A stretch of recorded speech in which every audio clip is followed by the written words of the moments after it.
السلام عليكم، بسم الله والصلاة والسلام على رسول الله. ازيكم حبايبي؟ عاملين ايه؟ يا رب دايما تكونوا في احسن حال ان شاء الله. النهارده بقى هنعمل ايه مع بعض؟ هنعمل مع بعض مربى البرتقال. هنعرف ايه المعلقة السحرية اللي تخلي اللون والقوام ده مظبوط كده بالشكل ده كده.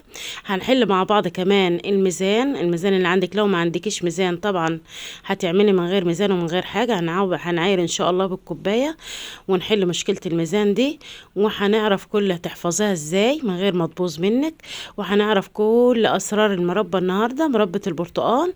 خليكي معايا بس ان شاء الله. لو عجبك الفيديو يا ريت ما تنسينيش في اللايك والاشتراك في القناه وتفعيل زر الجرس عشان يوصلك كل جديد وحصري. ويلا بقى بسم الله، يلا بينا نبتدي. شايفين اللون والقوام عامل ازاي؟ تحفه ما شاء الله. يلا بسم الله نبتدي. بسم الله الرحمن الرحيم. انا معايا هنا ايه؟ برتقان بصرة. هو البرتقان بصرة ده افضل نوع للمربى. ليه؟ لان البرتقان البلدي فيه بذر وبيستخدم سكر كتير جدا. والبرتقان السكري برضو ممكن تعمليه بس برضو فيه بذر، لازم تنضفي البذر منه، ده بياخد غلبة شوية. لكن البرتقان ابو سرة بيبقى فيه الفص بتاعه مليان كده، فبيرمي حتى كمية حلوة في المربى بتاعتنا. هنعمل ايه؟ انا جبت البرتقانة الناعمة اللي قشرها اورنج دي، يعني القشرية بتاعتها تكون غامقة كده مش صفرة وبهتانة كده، عشان ايه؟ تديني لون حلو للمربى. وده اول سر من اسرار لون المربى زي ما انتوا شفتوا كده في اول الفيديو معايا.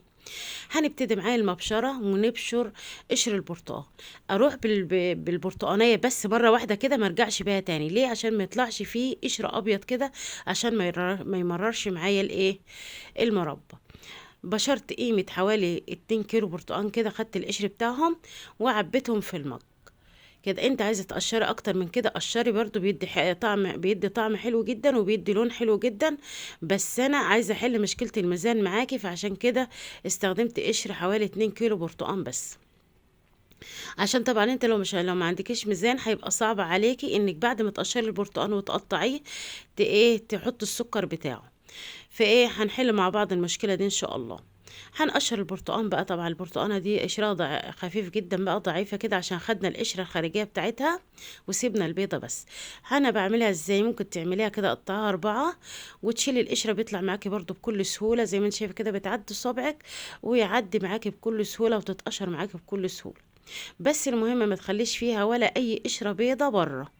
يعني تعمليها بايدك بقى، تعمليها بالسكينه. انتوا كلكم شاطرين ما شاء الله وعارفين كل حاجه، بس هي افكار بنديها لبعض وبناخد من بعض افكار. بشيل بقى القطع البيضه كلها كده اللي في الايه، اللي في حته البرتقانه نفسها، ومن بره ومن جوه ما خليش فيها ايه حتت بيضه خالص. طب لو خليت حتت بيضه هتبقى مربى وكل حاجة، بس الطعم بيختلف. يعني لما بتحافظي على الحاجة، لما بتعملي الحاجة على أصولها كده بتفرق برضو في الطعم، بتفرق في القوام، بتفرق في اللون. ما بتفرقش، بس هي في الآخر بتبقى مربى. بس لما بتمشي بالحاجة كده يعني بمواصفاتها الحقيقية كده بتبقى تديك نتيجة أفضل. قطعت كده البرتقال بالطريقه دي برضو حلوه قوي، ان انت تقطعي كده بالسكينه القشره بس ما توصليش لغايه البرتقانه، وتفرغي حواليها كده من فوق، من البرتقانه من فوق كده، وتشيليها برضو بالشكل ده. بتشيل معاكي بكل سهوله. يمكن دي اسهل من اللي عدت كمان. شايفين بتتشال خالص، ما بيبقاش فيها قشره بيضه ولا حاجه تحتيها ولا حاجه، كلها بتطلع زي ما انتم شايفين معايا كده. هشيل الحتة القشرة اللي تحت دي كده، وهقسم البرتقانية 2، بس لو في اي حاجة بيضة كده اشيلها معايا وانا ماشية. هقسم البرتقانة 2 كده، واشيل القلب الابيض اللي فيها ده كله، عشان ده طبعا هيمرر المربى معايا، وانا مش عايزة اي حاجة خالص تدي مرارة في المربى. تمام كده. حتى القشر حتى هنعمله بطريقة ما يمررش معانا المربى بتاعتنا. هنعملها كده بالشكل ده كده، هتتشال معانا بالسكينة بكل سهولة. حتى لو في حتة باقية بيضة ولا حاجة فبتشيلها، شايفين بالسهولة دي كده. عادي السكينة بتاعتك وبتنضفي عادي جدا. هنضف الكمية بتاعتي كلها بقى زي ما انتم شايفين معايا كده. شفتوا ال3 كيلو بتوعي نضفتهم، ما خليتش فيهم اي حاجة خالص، لا من بره ولا من جوه. ما شاء الله تحفة. نضفتهم كويس جدا زي ما انتم شايفين معايا كده. هعمل فيهم ايه تاني؟ همسكهم بقى اقطعهم قطع صغيرة خالص بالسكينة كده، وهبتدي اقطع كل نص كده لقطع صغيرة زي ما انتم شايفين معايا كده. كل ما تقطعي قطع صغيرة كل ما ينزل المية بتاعته اسرع ويستوي اسرع. خلصت الكميه بتاعتي كلها كده. هنعمل ايه مع بعض بقى؟ جبت الميزان قدامكم ايه وهوزن معاكم، هعبر بالكوبايه وهتعرفوا الكوبايه كام بالظبط. انا معايا الكوبايه المج الكبير اللي هو 200 مللي ده، بملاه برتقان واكبس. انا حاطه لكم الميزان بس، شايفين اول مج يعني ايه طلع 245 جرام، جرام بالظبط 245. حطيت هنا كام؟ ديت تقريبا تالت كوباية اهي، تالت كوباية. انا مسرعة بس الفيديو شوية اهو. 4 كوبايات 1005 جرام، يعني 4 كوبايات طلعوا كيلو. يعني معنى كده ان المج مليان كده 250 جرام. 250 جرام. الجرام بس تكبسي المج قوي، ما تخليش فيه فراغات بين حتة البرتقانة والتانية. تعبيه وتكبسيه بايدك جامد كده وتخليه ممسوح. هيديك ايه؟ الاربع مجات هيدوك كيلو. الاربع مجات برتقان متقشرين ومتقطعين هيدوك كيلو بالظبط. هحط المية اللي على البلانشة كلها اللي باقية وهحطها فين؟ اللهم صل على سيدنا محمد. هحطها على البرتقان. نروح بقى لقشر البرتقان ده. حطيت ميه مغليه على النار وهحط فيه بشر البرتقان يغلي بس غلوتين كده، يضيع المراره، وهبتدي اصفيه. يلا بقى نروح على السكر. معلش توهتكم معايا شويه. نروح على السكر. نسيب بقى قشر البرتقان خالص ونروح على السكر بتاعنا. هتشتغلي من اتنين واحد، يعني المجين البرتقان هياخدوا مج سكر. عايزه تكتري اكتر من كده كتري، بس ده هو العيار المظبوط بالظبط اللي انا بعمل بيه على طول.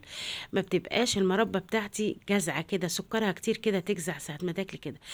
المجين البرتقان خدوا مج سكر، يعني دول عملوا معايا البرتقان بقشر البرتقان عملوا معايا 2 كيلو. حطيت لهم انا ايه؟ كيلو سكر. 2 كيلو برتقان حطيت لهم انا كيلو سكر. ماشي تمام كده. حطيت لهم كده بشر برتقان بقى غلي على النار. هبتدي بقى اصفيه. ركنت ده بس شويه، ركنت السكر بالبرتقان شويه. خدت قشر البرتقان بقى هصفيه زي ما انتم شايفين معايا كده. هصفيه كويس جدا. الميه بتاعته مره جدا. الميه بتاعته بقى ما ترموش، ممكن تحطيه في ميه المسح تمسحي بيه يخلي شقتك تحفه. ممكن تلمعي بيه الشبابيك والبيبان والحاجات اللي زي كده مع ليمونه مع شويه خل، بيخلي الحاجات بتلمع كده. ممكن تعمليه غسول لوشك ولايديكي كده، بيبقى تحفه برضه. فيتامين سي تحفه.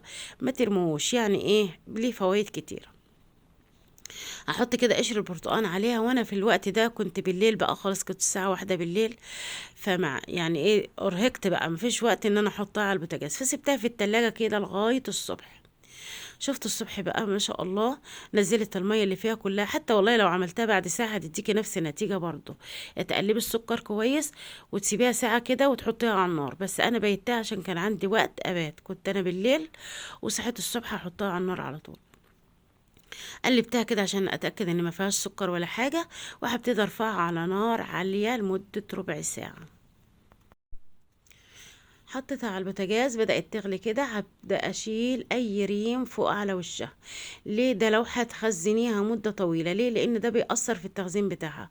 طب أنا مش هخزنها والله، أنا دقته ولقيت طعمه جميل. ممكن تقلبيه فيها كده عادي. ده لو هتاكلها على طول ما بأثرش في لونها ولا بأثر في حاجة. بس هي مشكلته بس إن بأثر في مدة التخزين، يعني تشيليه لو هتخزنيه مدة طويلة.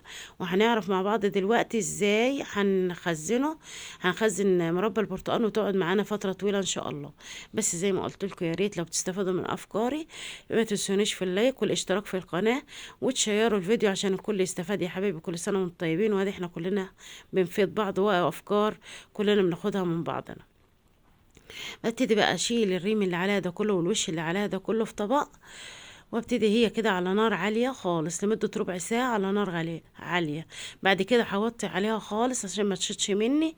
وابتدي انضف. شايفين الحلة؟ انضف كده بالفرشة او بالسباتوليا اللي عندي. انضف الحلة كل ما تخس افضل ايه اشيل فيها الزوايد اللي على الحلة دي. من ناحية تبقى الحلة بتاعتي نظيفة، ومن ناحية تانية المربى ما تسكرش معايا. في شوية ريم كده طلعوا بشيلهم بس بالايه بالكبشة معايا كده. خدت مني وقت قد ايه؟ خدت معايا حوالي ساعة على النار. هنشوف بقى في خلال الساعة دي هنعمل فيها ايه. كده خلاص بعد ساعة الا تلت بالظبط هنعمل ايه. هي دخلت في السوا خلاص خالص وخلاص قربت تقعد. شايفين عاملة ازاي ما شاء الله؟ لما دخلت في السوا ما شاء الله لونها بقى حلو جدا. هنبتدي نقلبها بس كده. هنحط عليها ايه بقى عشان تربط معايا؟ ليمونة كبيرة. هبتدي ايه اعصرها عليها. الليمونة كبيرة بالشكل ده كده، هعصرها عليها. هحط عليها ايه كمان عشان تحافظ على يعتبر كمادة حافظة، وحافظ عليها كويس عشان لو خزناها. هحط ربع معلقة ملح ليمون، وده لازم لازم لو خزنت المربى. لو هتاكل المربى على طول لا، مش لازم منها تكتري الليمون شوية، ومش لازم ايه ملح الليمون خالص. تبقى المعلقة السحرية بقى اللي هتنقل المربى بتاعتنا طعم ولون وكل حاجة وقوام وكل حاجة. هتشوفوها بس لما تغلي. هنسيبها تغلي بالكلام ده 10 دقايق كده، وهنبتدي نحط عليها المعلقة السحرية بتاعتنا اللي انا ايه قلت لكم عليها في اول الفيديو. فعلا هتخلي المربى بتاعتي، والله لو قلتي زي المصانع تبقى ظلمتيها. انا خدت المربى بتاعتي بعد ما دخلت في السوا خالص، ضربتها بالهاند بلندر. انت عايزه تخليها قطع كده خليها، بس انا بحبها بوريه. رحت عملتها كده بالهاند بلندر عندي، ورجعتها على النار تاني. اعرف ازاي بقى انها استوت او كده؟ هنحط بس المعلقه السحريه بتاعتنا اللي هي ايه جيل البرتقال. جيل البرتقال ده اداها طعم واداها لون تحفة زي ما انتوا شايفين معايا كده. هتغلي بقى وتشوفوا لونها زي ما شفتوا اول الفيديو كده، وتعمل لها قوام جيلاتيني كده حلو كده تحفة. طب انا ما عنديش جيلي برتقال. ممكن لو عندك معلقة جيلاتين هتحطها عليها، هتبقى تحفة برضو. الاختبار بتاعها زي ما انتوا شايفين معايا كده. هسيبها بالمعلقة دي بقى حوالي 5 دقايق تغلي، بس اخد بالي عشان بقى في المرحلة دي ممكن تشط مني وهي بوريه كده. شايفين لازم اعمل المعلقه كده، شايفين هي كده اعرف انها استوت. ايدي فيها وهي على النار، يعني انا بختبرها بقى كده كل شويه، وايدي فيها وهي بوريه كده ممكن تشيط مني. وده بقى كان الفيديو بتاع النهارده. شايفين المربى بتاعتي بعد الجيلي وبعد الكلام ده كله اللي عملناه مع بعض تحفه ازاي. وحافظه عليها بقى. تخلي البرطمان ناشف جدا وتحطيه على النار، تحطيه في الفرن حوالي 10 دقايق كده، والفرن مطفي يتعقم. وتحطيه والمربى بارده خالص وهو بارد خالص. وبعد كده تقفليه وتحافظي عليه بقى في التلاجة، يفضل معاكي مدة طويلة جدا. وبألف هنا وشفا يا رب للي أكل، وبألف هنا وشفا إن شاء الله للي هيجربها يا حبايبي.